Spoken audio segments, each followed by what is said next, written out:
Reflections. Your daily dose of strength and motivation. Reflections.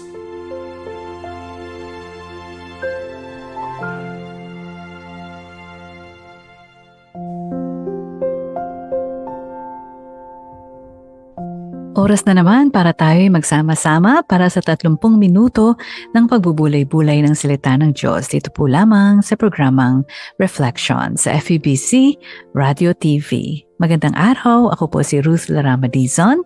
Salamat po sa inyong pagsuporta at pagsama sa akin sa araw na ito upang ating pagbulay-bulayan ang sinasabi sa Matthew chapter 6 verse 19. Matthew 6 verse 19 says, "Do not lay up for yourselves treasures on earth, where moth and rust destroy, and where thieves break in and steal.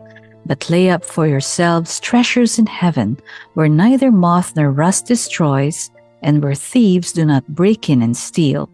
For where your treasure is, there your heart will be also." Nung una ko pong nabasa ang verse na ito, nagtanong po ako sa aking sarili, treasures on earth we understand, but what are treasures in heaven? Treasures on earth we are familiar with because we see them all the time. There are things we can touch, there are things we can see, there are things we experience. But hindi naman po sinasabi rito na huwag kayong bumili ng phone, huwag kayong bumili ng computer, huwag kayong bumili ng bahay, huwag kayong mag-drive ng car. Do not buy gifts for someone. You cannot save or invest money for retirement. And hindi pwedeng bumili ng more than one pair of jeans or one shirt. No? Hindi po yun yung sinasabi rito when it says, "Do not lay up for yourselves treasures on earth." But rather, it is encouraging us to stop focusing on accumulating money and things and set our heart on pursuing treasures in heaven. Which leads us to the next question. Ano po ba yung treasures in heaven? Merong tendency po ang marami sa atin that to define treasures in heaven as only tithing in the Bible. No? Yung nagtatithe tayo, nagbibigay tayo sa iba, and we are overall a generous person. Totoo pong lahat yan, hindi po yan masama. We see that emphasized in several places in the Bible. For example, in Luke 12:32-33, when Jesus encourages followers to sell their possessions and give to the needy. Also in Luke 14:13-14, when Jesus asked people to give to others who cannot repay them. So we see that storing up treasures in heaven does include giving to our local church, to nonprofits, and to those in need. But that is not all. There is more to laying up treasures in heaven than giving away our money and possessions. It also includes living for God's glory and the good of others. Paano po natin nasabi yan? The Bible refers to many ways Christians can store up treasures in heaven or yung mga rewards, including faithfully enduring persecution, like in Matthew 5:11-12 or 2 Timothy chapter 4 verse 8. It also involves loving our enemies, as said in Matthew 5:43-48, praying in secret, as said in Matthew 6:5-6, and in Matthew 10:41-42, where we are called to serve the Lord and His people. From just these few examples, we see that rewards are also associated with living and loving like Jesus. So ano po yung bottom line?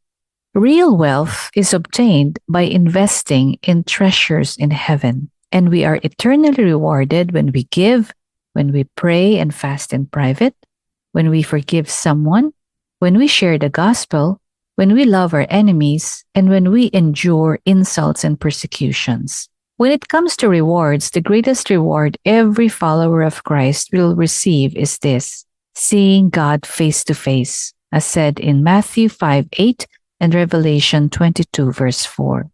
In our desire to follow Jesus, do we live our life for Him because of what He can do for us? Or do we live for God because we can be with Him? Ito pong question na to really gets to the heart of the matter, which leads us to our question, final question for today.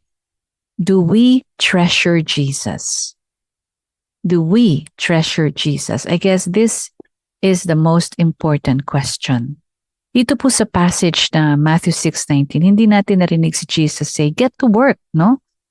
But rather, what we do hear Jesus say is, for where your treasure is, there your heart will be also. Katulad po ng isang doktor who can diagnose the source of our ailments, alam ni Jesus na yung ating struggle is an issue of the heart. And it's not really a matter of what we do or what we don't do, but rather, it's an issue of the heart. That's why si Jesus po, i-connect niya yung command niya to stop laying up earthly treasures and store up treasures in heaven to the heart. Because he knows that what we value is reflected in how we live. What we value is reflected in how we live. If the world is our desire, so we will be committed to storing up earthly treasures. But on the other hand, when Jesus is our treasure, we will devote our life to live for His glory and for the good of others. So today, let's ask ourselves, do we treasure Jesus or do we treasure the world? Do we obsess over earning more money or buying more things? Or are we consumed with living and loving like Jesus? It's important to answer these questions because the answer to these questions will let us know if we are living from Jesus, from our heart. Once again, let's read the verses and think about the direct correlation between how we handle money and possessions with our faith. Sabi po rito, do not lay up for yourselves treasures on earth, where moth and rust destroy and where thieves break in and steal. But lay up for yourselves treasures in heaven, where neither moth nor rust destroys and where thieves do not break in and steal. For where your treasure is, there your heart will be also. What we value is reflected in how we live. Do we treasure Jesus or do we treasure the world? The answer is up to you. Tunay na napakahirap pong sagutin ang tanong na ating tinanong kanina, do we treasure Jesus or do we treasure the world? Kasi minsan, madalas tayo ay, because we live in the world, we're so distracted by a whole lot of earthly things that are important. Pero I guess that question, we need to answer because it gets to the heart of the issue and that it is a matter of the heart. Saan po ba nakapukol ang ating mga puso? Kay Jesus o sa mundo? At ang sagot niyo po dyan ay magdidetermine kung paano natin ginagamit ang ating mga earthly treasures. Ang sabi po rito, wag daw po tayo mag-ipon ng mga earthly treasures, but it doesn't mean that we will be irresponsible in the way we handle the earthly goods or treasures that the Lord is allowing us to steward. But instead, the real issue here is that we should lay up treasures in heaven. We should treasure Jesus more because when we treasure Jesus, all these things will be used for His glory and honor. When we treasure Jesus, our priorities will be clarified and our priorities will help us to manage our resources well. I hope that our verse 4 tonight will allow us to study where our treasure is. And I pray that you will find Jesus to be the greatest treasure of your heart. Maraming pong salamat sa inyong pagsama sa akin sa araw na ito sa programang Reflections sa FEBC RadyoTV.